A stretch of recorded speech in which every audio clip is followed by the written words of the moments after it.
specifically for one section of a hymn, Saved by the Blood. And we'll be doing this over the next few weeks, dealing with maybe one section that you're unsure of what you should do. And usually these sections are going to be where the sopranos may be holding while the other voices are doing some sort of echo. So on Saved by the Blood, if you're familiar with this song, on the chorus, we have the sopranos holding and basses saved, while altos and tenors sing, glory, I'm saved. And again,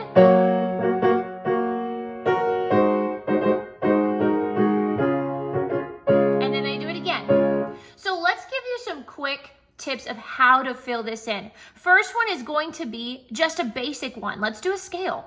So the sopranos are singing this D flat here, and I'm going to be playing this in order to set myself up for this. I'm going to be playing this as an octave melody with the chord on the inside. So here's my melody, which is D flat. I'm in the key of D flat for this one. And I'm going to work my way up to the next D flat. Now we have 6 beats in each measure, so I'm going to take the first 3 beats of that measure, get to that D flat. The last 3 beats, I will connect to the next hold there. So I'm going to do 1 and 2 and 3 and a 1, 1 and 2 and 3 and a 4, 5, 6. Now I'm way up here.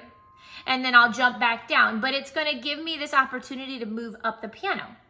So if that's the case, I'm going to have to make sure that when I'm coming into this scale, that my hand is in this portion of the piano. I'm not up high here. So we have this crucified one.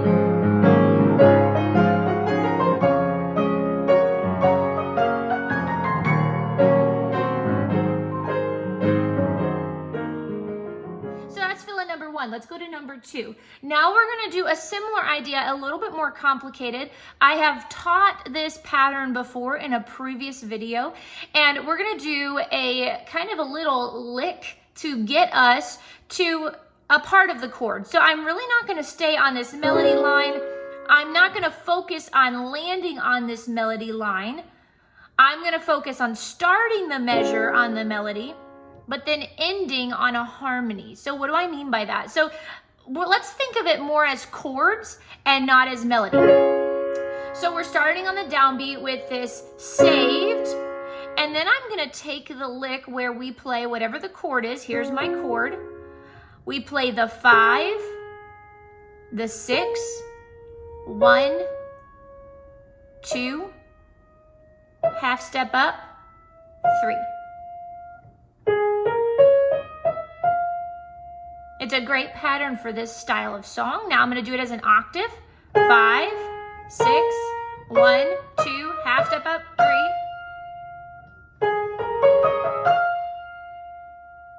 So as we play this, we'll land on the downbeat, saved.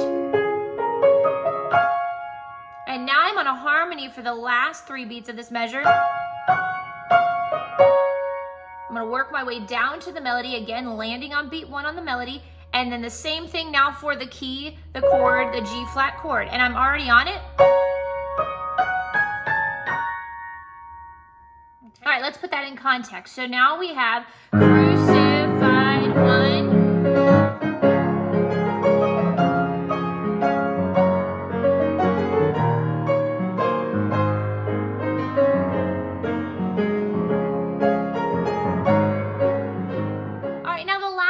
Idea is using an arpeggio.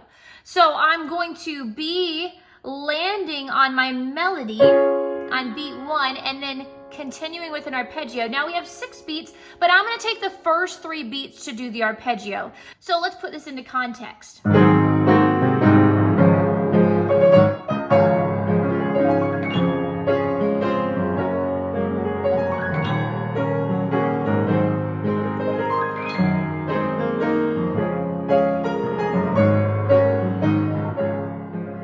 So those are all for your right hand. My left hand during that time is really just keeping the beat, filling in the chord as I'm doing these right hand fill-ins.